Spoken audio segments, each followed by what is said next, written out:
끄셔도 되겠는데.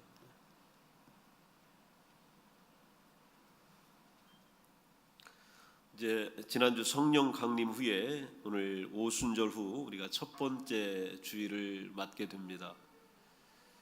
오늘 제목을 기적을 위해서 깨어나라 라고 하는 이 본문의 말씀을 잡아봤는데, 영어로 얘기하면 좀 더 클리어합니다. Wake up to a miracle.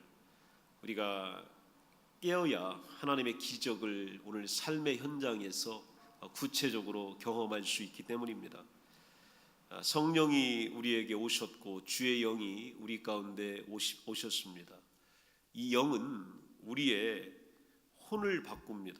우리의 혼이 어떤 거냐면 생각이고 마음이고 또 정서, 감정, 의지, 이 모든 것들이 우리의 혼 가운데에 포함되어져 있습니다. 주의 영은 우리의 혼과 연합되어서 우리의 몸이 거듭나도록 만들어 주십니다. 즉 주의 영이 우리 안에 올 때에 우리의 혼이 우리의 육체와 우리의 정신 세계를 하나님이 원하시는 거룩함으로 이끌어 주십니다. 이 주의 영이 우리에게 임하는 것이 굉장히 중요하고, 이렇게 되면 우리 삶에 특별한 일이 일어납니다. 이게 바로 우리의 신앙의 고백으로 기적이라고 하는 것입니다. 이 미러클, 이 기적은 주의 영이 우리에게 가져다 주는 위대한 선물입니다. 오늘 본문은 우리 예수 믿는 사람들, 그리스도인들이 참으로 복된 길에 대하여, 이 경험할 수 있는 위대한 길에 대하여 말씀하고 있습니다.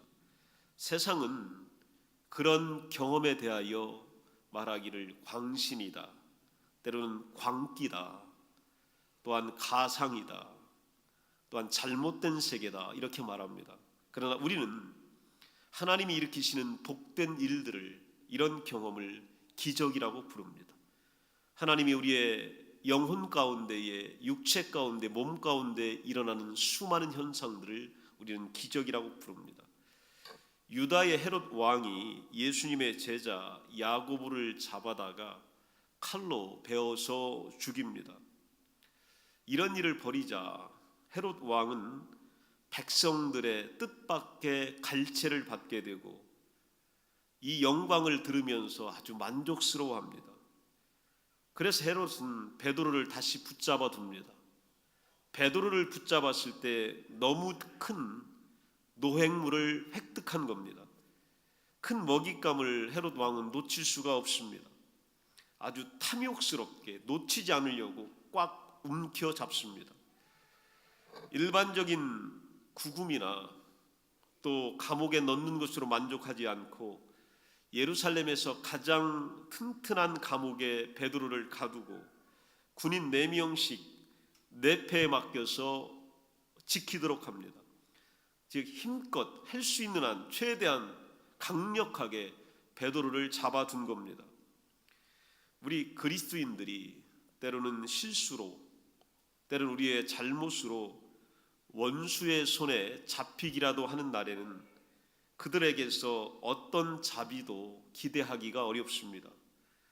우리를 붙잡고 있는 세상, 또 원수의 세력, 또 하나님을 미워하는 사람들은 다른 사람들의 수천 가지의 잘못은 관용하고 용서한다 할지라도 그리스도인들은, 예수 믿는 사람들은 결코 봐주지 않습니다. 세상은 우리를 더욱 자세하게 감시하고 도처에 우리를 올가매는 정탐꾼들을 심어 놓습니다. 우리의 약점과 잘못을 참아주기를 세상에 바란다면 이것은 마치 배고픈 늑대에게 관대함을 기대하는 것, 또 마귀에게 우리의 생명을 살려달라고 자비를 구하는 것과 동일합니다. 원수에게, 세상에게 우리가 잡히면요, 우리는 절망적입니다. 그런데 또 다른 경우는 하나님의 손에 빠지는 경우, 잡히는 경우가 있습니다.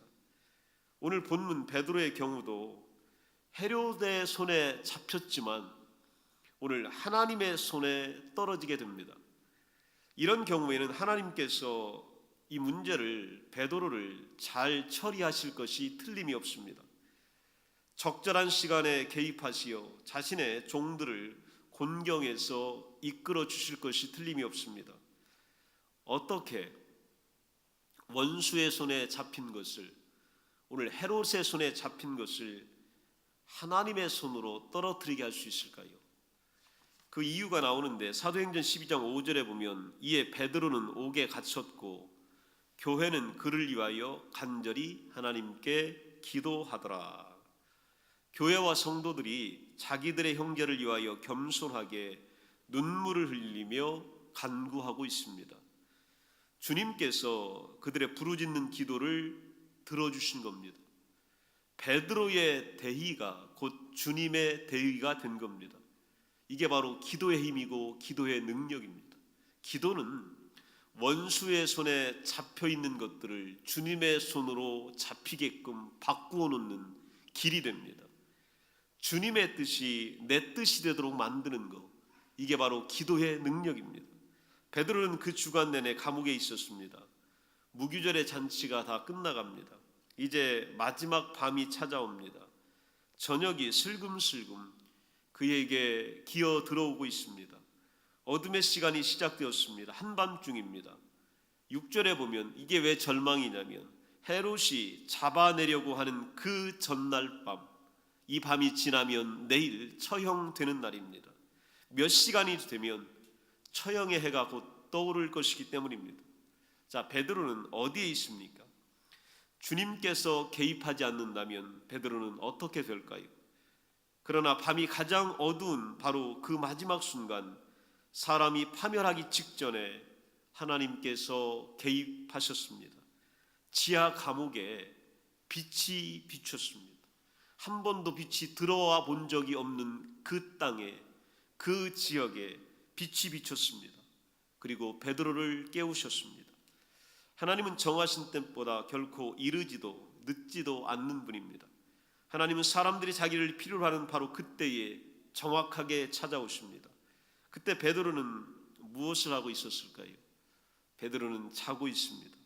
아무것도 하지 않은 채 그저 잠만 잡니다. 깨어 있었다면 베드로가 할 수 있는 일이 뭐가 있을까요? 아무것도 없습니다. nothing입니다. 아무것도 할 수 있는 게 없습니다. 그의 손이 사슬에 묶여 있을지라도 그는 잠을 잡니다. 영혼이 자유롭기 때문이에요.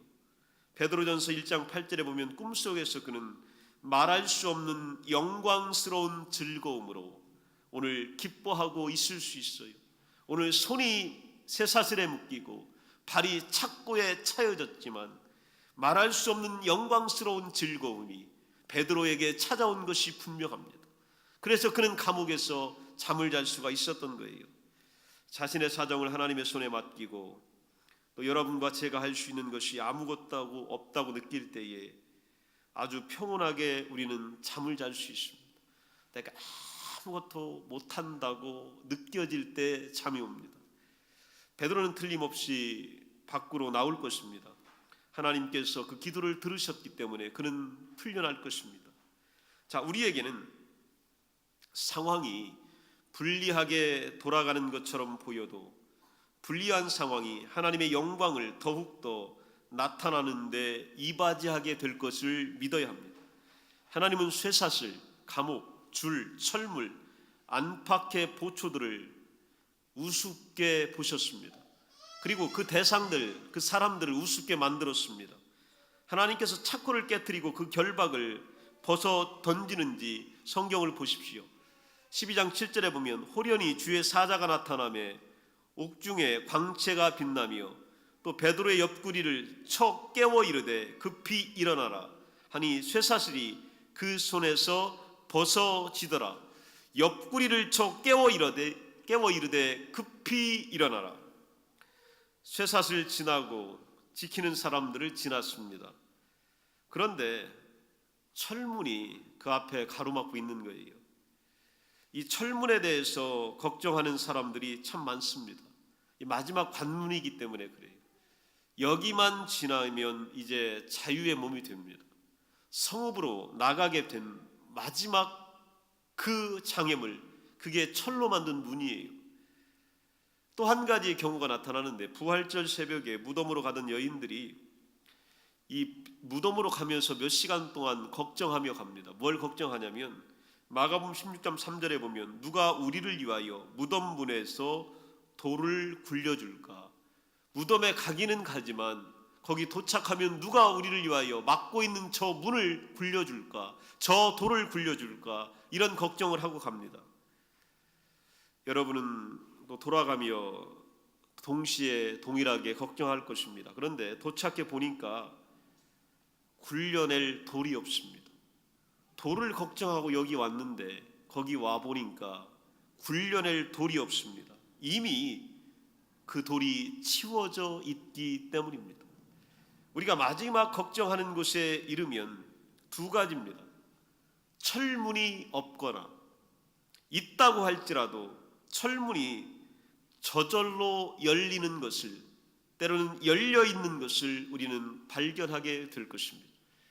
우리는 철문을 걱정하며 지금 가고 있지만 거기에서 철문은 없을 것이고 있다 손치더라도 그 철문은 열려 있을 것입니다. 왜 그러냐면 오늘 12장 10절에 보면 이에 첫째와 둘째 파수를 지나 시내로 통한 쇠문에 이르니 문이 저절로 열리는지라. 성경은 여러분 이걸 기적이라고 말합니다. 오늘 여기에 도착해 보니 그 문이 저절로 열렸다는 겁니다. 베드로가 감옥에 나왔을 때에 그는 자신이 구출받은 것이 너무 놀라워서 이것이 현실이 아니라 환상이구나, 내가 꿈을 꾸고 있구나, 환상인 줄 모르겠구나 이렇게 생각했습니다. 9절에 보게 되면 베드로가 나와서 따라갈새 천사가 하는 것이 생시인 줄 알지 못하고 환상을 보는가 하더라. 오늘 기적의 한 복판에서 우리 사람들이요 이걸 진짜로 알지 못하고 꿈꾸는 줄 알아요. 이게 환상인 줄 알아요. 시편 126편 1절에 보게 되면 여호와께서 시온의 포로를 돌리실 때에 우리는 꿈꾸는 것 같았도다 이렇게 고백하게 됩니다. 하나님의 자비의 현실이 오직 믿음으로만 우리에게 이해될 수 있기 때문에 그래요. 믿음이 없으면요 오늘 기적도 환상인 줄 알아요. 오늘 천사와 동행하는 것도 꿈인 줄 알게 됩니다. 죄인이 구원받고 용서받으며 의롭다함을 받았을 때에 너무 놀랍거나 때는 의에여서 그럴 리 없다, 현실일 리 없다 이렇게 생각합니다. 여러분 나 같은 사람이 하나님이 의인 삼아 주셨다, 그럴 리 없다 하는 얘기. 여러분 그런 생각이 들어요. 나는 아직도 죄 짓고 있는데, 내가 지은 죄가 얼마나 많은데, 내가 오늘 남을 속이는 마음과 생각과 나의 찌꺼기가 얼마나 많은데 라고 하는 생각을 갖게 됩니다. 때로는 나의 자녀들에 대하여 우리는 의심합니다. 천국이라는 것에 대하여 우리는요 과연 내가 갈 수 있을까 라고 오늘 꿈같은 얘기처럼 들립니다. 때로는 영생과 면류관이 나를 위하여 준비된다 하더라도요 이런 것들이 오늘 내게는 리얼하지 않습니다. 영생, 면류관, 하나님이 주신 복, 이게 과연 진짜일까? 라는 생각을 우리는 갖게 됩니다. 사실일 리 없다라고 생각합니다. 여러분 그러기 위해서 우리가 해야 될 일이 있는데 바로 오늘 베드로처럼 깨어나야 합니다. 깨어나지 못하면요 환상으로 끝납니다. 꿈으로 끝나버립니다.